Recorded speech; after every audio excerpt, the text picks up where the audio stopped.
this is Wayne Rivers at FBI, where we build better contractors. This week I want to talk about the trend of re-officing. So we have this question out there: what's the right way? Is it in the office? Is it remote work? And I can tell you that question has been answered once and for all. And how do I know that?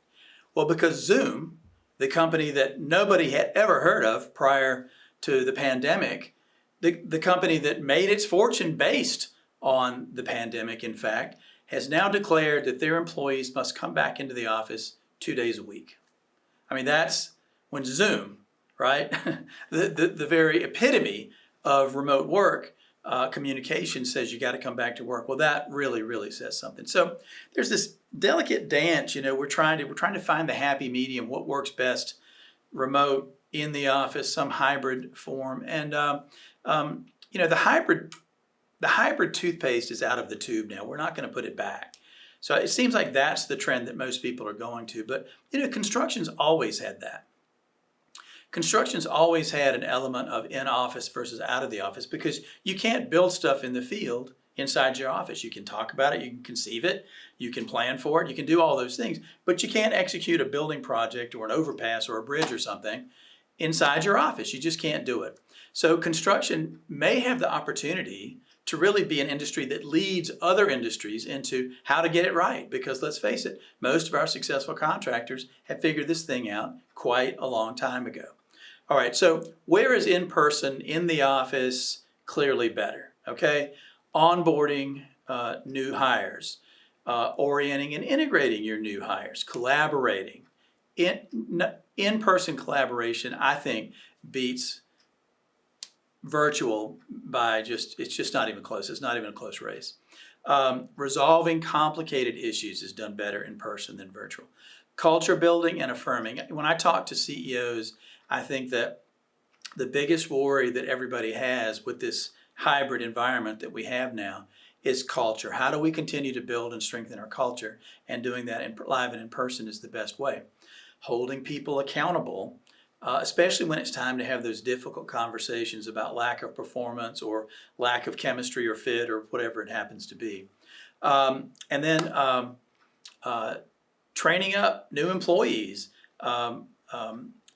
giving them exposure to their supervisors, so the supervisors can see and teach and mentor and direct, and the newer employees can observe what management does and how they do it and learn from them. That's all best done in person. Okay, how do you go about re-officing, as Zoom is doing? How do you go about making it work? Okay, just a few tips, 7 tips in fact. Number 1, you got to emphasize the benefits. So going through that quick list that I just did, you've got to have people understand the benefits of being live and in person versus virtual. Persuade, sell. I know that's a bad word for some of you. Persuade, sell, encourage your folks. Talk about it all the time, as much as you need to.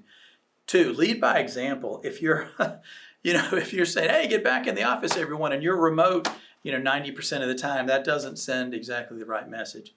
Number 3, run better, tighter, more focused meetings. People hate meetings so much of the time because they're unfocused. They meander, they take too long, they keep people away from doing other tasks outside of the meeting room. So run your meetings better. There are ways you can learn to do that. It's a learned skill. Number 4, improve your facility. Make your facility more attractive, more interactive. I know that the open office concept is a big thing, and some people just don't like it, but it does. If you have open areas, at least in your office, that does improve the opportunity for collaboration. Number 5, give freebies, lunch.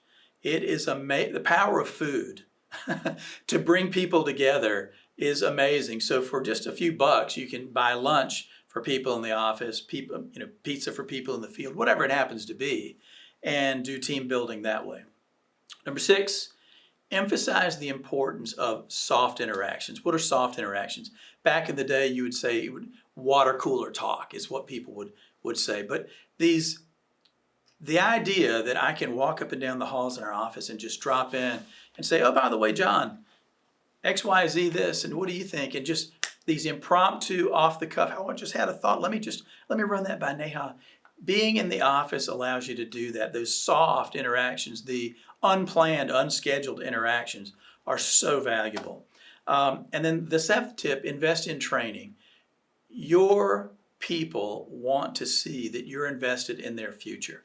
And one of the most obvious ways to do that is to make sure that you're getting them adequate training for whatever their role might be in the organization.